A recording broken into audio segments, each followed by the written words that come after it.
আলহামদুলিল্লাহ, মহান রব্বুল আলামিনের দরবারে লাখো কোটি শুকরিয়া। যেই মহান রব্বুল আলামিন আপনাকে আমাকে বড় মোহাব্বত করে ভালোবেসে তার ঘর মসজিদে জুমার নামাজ আদায় করার উদ্দেশ্যে আসার এবং বসার তৌফিক দান করেছেন, ওই মহান রবের দরবারে আমরা শুকরিয়া আদায় করি, বলি আলহামদুলিল্লাহ। আলহামদুলিল্লাহর আওয়াজটা শুনে মনে হইল আপনাদের ক্ষুধা লেগেছে। আপনাদের কি ক্ষুধা লাগছে? ক্ষুধা লাগলে সমস্যা নাই, আমার মা বোনরা আপনাদের জন্য সুন্দরভাবে রান্না করতেছে। আপনারা এখানে জোরে জোরে সুবহানাল্লাহ, আলহামদুলিল্লাহ, আল্লাহু আকবার বলবেন, আপনাদের আরো ক্ষুধা বেশি লাগবে। আর বাসায় গিয়ে সেই সুস্বাদু খাবারগুলো খেয়ে আবার পেটটাকে ফিল আপ করে ফেলবেন, চিন্তার কোনো কারণ নাই। আমি আপনাদের সামনে একটি আয়াত তেলাওয়াত করেছি। আল্লাহ রাব্বুল আলামিন বলেন, ইন্নাল্লাযীনা ক্বালু রাব্বুনাল্লাহ, যারা বলে আমাদের রব হলো আল্লাহ, সুম্মা ইসতাকামু, এরপরে এই কথার উপরে অটল অবিচল থাকে। ইন্নাল্লাযীনা ক্বালু রাব্বুনাল্লাহ সুম্মা ইসতাকামু, যারা কিনা বলে আমাদের রব হলো আল্লাহ, আর আল্লাহকে রব বলে স্বীকার করে নেওয়ার পরে এই কথার উপরে তারা অটল অবিচল থাকে। দুনিয়াতে যত বড় যত কঠিন সিচুয়েশন আসুক না কেন, তারা আল্লাহ রাব্বুল আলামিনকে ভুলে যায় না। সব সময় আল্লাহ রাব্বুল আলামিনের ইবাদত করে, আল্লাহ রাব্বুল আলামিনের হুকুম পালন করে। জীবনের সকল ক্ষেত্রে সকল জায়গায় আল্লাহ রাব্বুল আলামিনের হুকুম কি সেটাকে তারা আগে প্রাধান্য দেয়, তারপরে সেই অনুযায়ী আমল করে। আল্লাহ রাব্বুল আলামিন বলেন, সুম্মা ইসতাকামু, যারা কিনা আল্লাহ রাব্বুল আলামিনের উপরে অটল অবিচল থাকে, তাতানাজ্জালু আলাইহিমুল মালাইকা, তাদের উপরে তাতানাজ্জালু আলাইহিমুল মালাইকা, তাদের উপরে ফেরেশতারা প্রেরিত হয়। ফেরেশতারা তাদের কাছে আসে কি নিয়ে? তাতানাজ্জালু আলাইহিমুল মালাইকা, ফেরেশতারা তাদের উপরে রহমত নিয়ে প্রেরিত হয়, তাদের উপরে রহমত বর্ষিত করে। আল্লা তাখাফু ওয়ালা তাহজানু ওয়া আবশিরু বিল জান্নাতিল্লাতী কুনতুম তুআদুন, ফেরেশতারা তাদের উপরে রহমত নিয়ে প্রেরিত হয়। আল্লা তাখাফু, তাদের কোনো ভয় নাই, তাদের কোনো ভয় নাই, কোনো চিন্তা নাই। ওয়ালা তাহজানু, কোনো চিন্তাও নাই। ওয়া আবশিরু, এবং তাদেরকে সুসংবাদ দেওয়া হয় বিল জান্নাহ, যেই জান্নাতের ওয়াদা তাদের সাথে আল্লাহ রাব্বুল আলামিন করেছেন, বা যেই জান্নাতের ওয়াদা করা হয়েছে। তাহলে কাজ কয়টা? দুইটা কাজ। এক নম্বর কাজ হলো ক্বালু রাব্বুনাল্লাহ, আমাদের রব আল্লাহ, এটাকে স্বীকার করতে হবে। জীবনের প্রতি ক্ষেত্রে, জীবনের প্রতিটা পয়েন্টে, প্রতিটা ধাপে আমি আল্লাহ রাব্বুল আলামিনকে রব বলে স্বীকার করে নেওয়ার পর, আল্লাহ রাব্বুল আলামিনকে রব বলে স্বীকার করে নিয়েছি, শুধু মুখে স্বীকার করলাম তাতেই হবে না, বরঞ্চ আমার কাজে কর্মে প্রত্যেকটা ক্ষেত্রে আল্লাহ রাব্বুল আলামিন যে আমার রব, এই কথা ফুটে উঠবে। আমাকে কাউকে বলে দিতে হবে না যে আমার রব আল্লাহ, বরং আমার কার্যকলাপ, আমার প্রত্যেকটা পদক্ষেপ এমন হবে যে এই পদক্ষেপের কারণে আমার কার্যকলাপ দেখে এমনিতেই বোঝা যাবে যে আমি আল্লাহ রাব্বুল আলামিনকে কতটুকু গ্রহণ করেছি। ফজরের সময় আজান হয়ে গেল, মুয়াজ্জিন ডাক দিতেছেন, হাইয়া আলাস সালাহ, কোথায় আসো? নামাজের দিকে আসো। আর আপনি বলতেছেন হাইয়া আলাল নাওম, আর আপনি ডাকতেছেন ঘুমের দিকে। আল্লাহ রাব্বুল আলামিন মুয়াজ্জিন দিয়ে আপনাকে ডাকাইতেছেন হাইয়া আলাস সালাহ, আর আপনি সেই ডাককে উপেক্ষা করে আপনি ঘুমের মধ্যে ডুবে আছেন। এবার আপনি বলুন, আপনি যে আল্লাহকে রব বলে স্বীকার করে নিয়েছেন, এই রব বলে স্বীকার করাটা যথাযথ হয়েছে কিনা? যথাযথ হয়নি। যদি আল্লাহ রব্বুল আলামিনকে আপনি সঠিকভাবে রব বলে স্বীকার করে নিতেন, তাহলে আল্লাহর ঘর থেকে ডাক আসার সাথে সাথে আপনার ঘুম চলে যেত। আপনার ঘুম, আপনি যতই ঘুমাইতে চাইতেন আপনার ঘুম আর আসতো না। আপনারা যারা চাকরিতে যান, অনেক মানুষ আছে যাদের কর্মক্ষেত্রে যেতে 1 ঘন্টা 1.5 ঘন্টা সময় লাগে। এবার আপনাকে, আপনার ডিউটি যদি 6টায় থাকে, আপনাকে উঠতে হয় 4টায়, আপনাকে গোসল করতে হয়, রান্না বান্না করতে হয়, খেতে হয়, খাওয়া দাওয়ার পরে আপনাকে সেখানে যেতে আরও সময় লাগে। তো 2 ঘন্টা সময় মিনিমাম অনেকের লাগে। তো যেই লোকটা কিনা প্রতিদিন সে 4টায় উঠে 6টায় ডিউটিতে জয়েন করবে, 4টা বাজে সে ঠিক মতো উঠতে পারে, সে রাত্র 12টায় ঘুমাইলো নাকি 10টায় ঘুমাইলো নাকি ঘুমাইলো না, এই দিকে তার কোনো খবর থাকে না। কিন্তু তার অফিসে যাওয়া সেটা লাগবেই, টাইম মতো সে অফিসে চলে যায়। কিন্তু সে যদি চায় 10 মিনিটে এই ফরজ নামাজটা পড়ে যাইতে পারে, ফজরের নামাজটা আল্লাহ রাব্বুল আলামিনের হুকুমটা পাশাপাশি পালন করে তারপরেও যেতে পারে, কিন্তু এটা পারা সত্ত্বেও সে করে না। সে শুধু চাকরিতেই যায়, মাসের পর মাস, বছরের পর বছর এভাবেই চলে যাচ্ছে। আল্লাহ রাব্বুল আলামিনের ইবাদতের প্রতি তার কোনো ভূক্ষেপ নাই। তো আল্লাহ রাব্বুল আলামিন যে বললেন, যারা বলে রব্বুনাল্লাহ, আমার রব আল্লাহ, এ কথা শুধু মুখে স্বীকার করে না, সুম্মাস্তাকামু, এরপরে এই কথার উপরে অটল অবিচল থাকে, ফ্যাক্টরিতে যাওয়ার সময় হয়ে যায় তখনও আল্লাহ রাব্বুল আলামিনের ইবাদত আগে নামাজ পড়ে, আগে রোজা রাখে, সাহরি খায়, তারপরে নিজের কাজে যায়, আগে আল্লাহর হুকুম তারপরে নিজের কাজ। এইভাবে যারা কিনা আল্লাহ রাব্বুল আলামিনের ইবাদত করবে, আল্লাহ রাব্বুল আলামিন যে পরবর্তী অংশে বলেছেন, সুম্মাস্তাকামু তাতানাজ্জালু আলাইহিমুল মালাইকা, ফেরেশতারা তাদের উপরে প্রেরিত হয় রহমত নিয়ে, বরকত নিয়ে। আল্লাহ তাখাফু ওয়ালা তাহজানু, তাদের কোনো ভয় থাকবে না, চিন্তা থাকবে না। ওয়া আবশিরু, এবং তাদেরকে সুসংবাদ দেওয়া হয় বিল জান্নাতিল্লাতী কুনতুম তুআদুন, যে জান্নাতের ওয়াদা তাদের সাথে করা হয়েছে।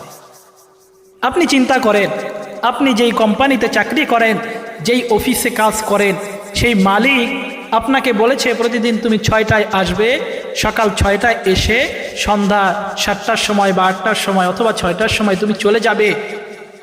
আপনি প্রত্যেক দিন আপনার সেই বসের নিয়ম অনুযায়ী, রুটিন অনুযায়ী প্রতিদিন সকাল 6টায় যান, আবার সন্ধ্যাবেলা চলে আসেন। একদিনও আপনার যেতে লেট হয় না, ইল্লা মাশাল্লাহ যদি কখনো লেট হয়ে যায়, দেরি হয়ে যায়, আপনার দেরিটা লেখা হয়, আপনার খাতার মধ্যে দেরি লিখে দেওয়া হয় যে আপনি অমুক দিন 10 মিনিট দেরি করে তারপরে ঢুকেছেন, অফিসে এসেছেন, এইভাবে লিখে দেওয়া হয়। এবার যখন 1 দিন 2 দিন 3 দিন করে গোটা মাসটা যখন শেষ হয়ে যায়, আপনার অফিসের বস আপনার হিসাব করে এই লোকটা কতদিন টাইম মতো আসলো আর কতদিন দেরি করলো। এবার হিসাব করে দেখে এই লোকটা 2 দিন অ্যাবসেন্ট দিয়েছে, 2 দিন কাজের মধ্যে উপস্থিত হয় নাই, আবার 5 দিন দেরি করেছে। সব কিছু হিসাব নিকাশ করে তারপরে আপনার বেতন যদি হয় 20,000 টাকা, সেখান থেকে দেখা যায় 2,000 3,000 টাকা কেটে নিয়ে তারপরে বাকি টাকা আপনাকে দেয়। দুনিয়ার নিয়মের মধ্যে যদি এত কঠিন একটা নিয়ম হয়, সামান্য 5 মিনিট 10 মিনিট দেরি হওয়ার কারণে দেরি লিখে দেওয়া হয়, বেতন কেটে নেওয়া হয়, একদিন না গেলে সেই দিনের বেতন দেওয়া হয় না। তো আল্লাহ রাব্বুল আলামিনকে আমি রব বলে স্বীকার করতেছি, 1 দিন 2 দিন নয়, মাসের পর মাস, বছরের পর বছর আল্লাহ রাব্বুল আলামিনের ডাকে সাড়া না দিয়ে আমি আমার মতো জীবন চালাচ্ছি, আমার মতো চলতেছি, আমার পেট পূজা করতেছি, আমার পেটে যতটুকু দরকার আমি ততটুকুই ইনকাম করতেছি, আমার পেটে যতটুকু চাই আমি সেই রকম পরিমাণ কাজ করতেছি। আমার পেটের দরকার, ক্ষুধা দরকার, আমার ফ্যামিলির ক্ষুধা আছে, তাদের প্রয়োজন মিটানোর জন্য আমি কাজ করতেছি। আর আল্লাহর ঘর থেকে প্রতিদিন 5 ওয়াক্ত আমাকে ডাকা হচ্ছে, হাইয়া আলাস সালাহ, হাইয়া আলাল ফালাহ। আমি কোনো কাজের দিকে, কোনো ডাকের দিকে ভ্রুক্ষেপ করতেছি না। আল্লাহ রাব্বুল আলামিনের ঘর থেকে বারবার ডাকা হচ্ছে, কিন্তু আপনি ভ্রুক্ষেপ করতেছেন না, ডাকে সাড়া দিচ্ছেন না। আর ওই যে অফিসে প্রতিদিন আপনাকে যেতে হচ্ছে, আপনি প্রতিদিন যাচ্ছেন, একদিনও গার্মেন্টসের চাকরি মিস দেন না, ঠিক মতো যান। আপনি ওইভাবে যেভাবে আপনার অফিসের চাকরির মধ্যে আপনি ইস্তেকামত আছেন, ওখানে আপনার সুম্মাস্তাকামু, আপনি অফিসের চাকরি নিয়েছেন, ঠিক মতো আপনি একজন অফিসের কাজের লোক, আপনি সেই কাজটা মনোযোগ দিয়ে করতেছেন। কিন্তু তার চাইতে বড় কাজ হচ্ছে আল্লাহ রাব্বুল আলামিনের কাজ। আল্লাহ রাব্বুল আলামিন যে আপনাকে বান্দা হিসাবে তৈরি করেছেন তার গোলামি করার জন্য, সেটা হচ্ছে আগে। কিন্তু আমাদের কাজ চলতেছে আমার নিজের পেট পূজা আগে, তারপরে হচ্ছে আল্লাহর কাজ করতে পারলাম, না করলে নাই। এবার চিন্তা করেন, আল্লাহ রাব্বুল আলামিন বলেছেন সুম্মাস্তাকামু, ইস্তেকামত থাকতে আপনি শুধু মুখে বললেন আমার রব আল্লাহ, আপনি শুধু মুখে বললেন আমার প্রভু আল্লাহ, আপনি শুধু আল্লাহ আল্লাহ জিকির করলেন, লা ইলাহা ইল্লাল্লাহ, আল্লাহ ছাড়া কোনো মাবুদ নাই, জিকির করে করে সব কিছু ফাটিয়ে ফেললেন, চিৎকার করলেন, মানুষ আপনাকে জাকিরিন বলল, মানুষ আপনাকে ভালো বলল, এতে কিছুই যায় আসে না। সবচাইতে বড় জিনিস হলো আপনি আল্লাহ রাব্বুল আলামিনের এই যে বলেছেন রব্বুল আল্লাহ, এই রব্বুল আল্লাহ বলার পরে এই কথাটার উপরে কতটুকু অটল এবং অবিচল থেকেছে, এটা হচ্ছে মূল বিষয়। আপনি অটল অবিচল থাকলেন না, শুধুমাত্র বললেন আমার রব আল্লাহ, আমার রব আল্লাহ, আল্লাহ আল্লাহ জিকির করলেন। এই জিকির দ্বারা কাজ হবে না। আল্লাহর হুকুম, আল্লাহর বিধান আপনি কতটুকু, কোন লাইনে কতটুকু, কিভাবে পালন করতেছেন আল্লাহ রাব্বুল আলামিন সেটা আপনার দেখবেন। এরপরে ওয়াবশিরু বিল জান্নাহ, আপনাকে জান্নাতের সুসংবাদ দেওয়া হয়েছে। যেই জান্নাতের ওয়াদা আল্লাহ রাব্বুল আলামিন করেছেন, কিন্তু তার আগে শর্ত দিয়েছেন। 1 নম্বরে রব আল্লাহ বলতে হবে, এরপরে সেই রবের উপরে ইস্তেকামত থাকতে হবে। এই ইস্তেকামত যদি আপনি থাকতে পারেন তাহলে আপনার জন্য সুখবর, আপনার জন্য সুসংবাদ। কিন্তু আপনি যদি ইস্তেকামত থাকতে না পারেন তাহলে আপনার জন্য বড় ভয়ঙ্কর অবস্থা অপেক্ষা করছে। আল্লাহ রাব্বুল আলামিন যেভাবে জান্নাতের সুসংবাদ দিয়েছেন, ওই একইভাবে আবার জাহান্নামের সুসংবাদও দিয়েছেন। জাহান্নামের আবার সুসংবাদ হয় নাকি? আল্লাহ রাব্বুল আলামিন মস্করা করে বলেছেন, ঠাট্টা বিদ্রুপ করে জাহান্নামের সুসংবাদও দিয়েছেন। এই জন্য চিন্তা করতে হবে যে আমি যে আল্লাহ রাব্বুল আলামিনকে রব বলে স্বীকার করলাম, আমি কি আল্লাহ রাব্বুল আলামিনের সেই হুকুমকে পালন করতেছি? আমি কি সেই রবের উপরে অটল অবিচল আছি? দুনিয়ার প্রত্যেকটা বিষয় মুখে বলা সহজ, কিন্তু কাজে কর্মে ফুটিয়ে তোলা এটা খুব কঠিন কাজ। আপনি বলতে পারেন আমি একটা দলের লোক, কিন্তু সেই দলের লোক হওয়ার পর সেই দলের আদর্শ আপনার ভিতরে ঢুকিয়ে প্রমাণ করাটা এটা খুব কষ্টকর। আপনি বলতে পারেন আপনি অমুক জায়গার কাজ করেন, কিন্তু সেটা আপনাকে নিজের মধ্যে ফুটিয়ে তুলে তারপরে প্রমাণ করতে হবে, তখন মানুষ বিশ্বাস করবে হ্যাঁ আসলেই লোকটা অমুক জায়গায় কাজ করে। যখন আপনি নিজেকে ফুটিয়ে তুলবেন তখন মানুষকে বলতে হবে না, মানুষ এমনিতে না দেখেই আপনাকে বিশ্বাস করবে। কিন্তু যদি আপনি ফুটিয়ে তুলতে না পারেন তাহলে 1000 বার বলার পরেও মানুষ বিশ্বাস করতে চাইবে না। তো দুনিয়ার মানুষ যেখানে বিশ্বাস করাইতে এত কষ্ট হয়, তো আল্লাহ রাব্বুল আলামিনের কাছে আপনি শুধু বললেন আমি আল্লাহকে রব বলে স্বীকার করে নিয়েছি, আমার রব আল্লাহ, আমার রব আল্লাহ, আল্লাহ ছাড়া আমার কোনো মাবুদ নাই, আর কেউ নাই, আপনি বারবার স্বীকার করলেন। কিন্তু আপনার আমলে শুধু বলে আমার রব হলো আমার পেট, আমার রব হলো আমার সব, আমার নিজের চাহিদা, এছাড়া আমার আর কোনো কিছু নাই। আপনি মুখে বললেন আমার রব আল্লাহ, আর আপনার কার্যকলাপে আপনার প্রত্যেকটা পদক্ষেপে বলল আপনার রব হলো আপনার নফস, আপনার মন যেটা চাই সেটা। তাহলে আপনার কথার মাঝে, আপনার দাবির মাঝে ব্যবধান হলো কিনা? আমার ভাইয়েরা, এই রকম ব্যবধান দিয়ে, এই রকম 2 নম্বরে ইবাদত করে হয়তো আপনি এই দুনিয়ার ময়দান পার পেয়ে যাবেন, কিন্তু কাল কিয়ামতের ময়দানে আল্লাহ রাব্বুল আলামিনের সামনে যখন দাঁড়াবেন, আল্লাহ রাব্বুল আলামিন যখন আপনাকে প্রশ্ন করবেন, বান্দা তুমি আমাকে রব বলে স্বীকার করেছিলে, তুমি বলেছিলে আমি তোমার প্রভু, কিন্তু তুমি তোমার কোনো কাজ সেই কথা অনুযায়ী তোমার আমলগুলো ছিল না। তুমি বলেছ আমি তোমার রব, কিন্তু আমি তোমাকে বলেছিলাম শরীয়তগতভাবে বিবাহ করতে, কিন্তু তুমি আরেকজনের সাথে আগে সম্পর্ক করেছো, তারপরে বিবাহ করেছো। তোমার পদ্ধতিটা ছিল ভুল।